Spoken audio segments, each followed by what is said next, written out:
இந்த பூஜை என்ன அப்படின்னாக்க, நேரடியாக கோயிலுக்குள்ளே வந்த உடனே பொண்ணுங்க வந்துட்டு ஃபுல்லாக ட்ரெஸ்ஸை கழட்டிட்டு முழு நிர்வாணமாக வந்துட்டு படுத்துக்கணும்.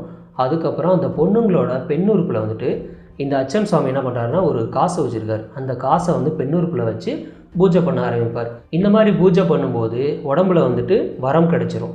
இந்த வரம் வந்துட்டு ஃபுல்லாக உடம்பு ஃபுல்லாக பரவணும். அதுக்கு என்ன பண்ணுவார் அப்படின்னா, அதே காசை எடுத்து உடம்பு ஃபுல்லாக வந்துட்டு அச்சன் சுவாமி வந்து மசாஜ் பண்ணுவார்.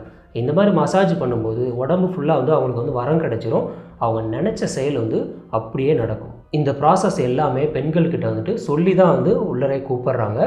இந்த மாதிரி சொல்லும்போது பெண்கள் வந்து அதை ஒத்துக்கிட்டு வராங்க. அதே மாதிரி உள்ளே நடக்கக்கூடிய இந்த ப்ராசஸ் பார்த்திங்கன்னா வெளியில் யாருக்குமே சொல்லக்கூடாதுங்கிறது இன்ஃபர்மேஷன்.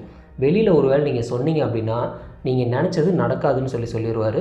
அது மட்டும் இல்லாமல் உங்கள் வீட்டில் இருக்கக்கூடியவங்க, உங்களோட ஹஸ்பண்டாக இருந்தாலும் யாராக இருந்தாலும் உள்ளே என்ன நடக்குதுன்னு வெளியில் சொல்லவே கூடாது. இந்த மாதிரி இவர் வந்துட்டு பெண்ணுறுப்பில் வந்துட்டு ஒரு காசை வச்சு பூஜை பண்ணும்போது ஒருவேளை அந்த பொண்ணுங்க ஒரு வேளை அழகாக இருக்காங்க, இல்லை இவருக்கு பிடிச்சி போச்சு அப்படின்னாக்க அந்த பொண்ணை அனுபவிக்கணும்னு சொல்லி ஆசைப்பட்றாரு. அப்போ என்ன பண்ணுறாருனாக்க அந்த பொண்ணுங்கள்கிட்ட வந்துட்டு இந்த மாதிரி பூஜை பண்ணும்போது 90% வந்துட்டு நீங்கள் நினச்சது நடக்கும்.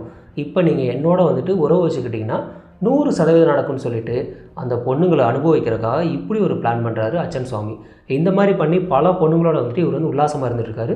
இதுக்கு பொண்ணுங்களும் வந்துட்டு ஒத்துக்கிறாங்க. நிறையா பொண்ணுங்கள் வந்து இதுக்கு வந்து ஒத்துக்கிறாங்க.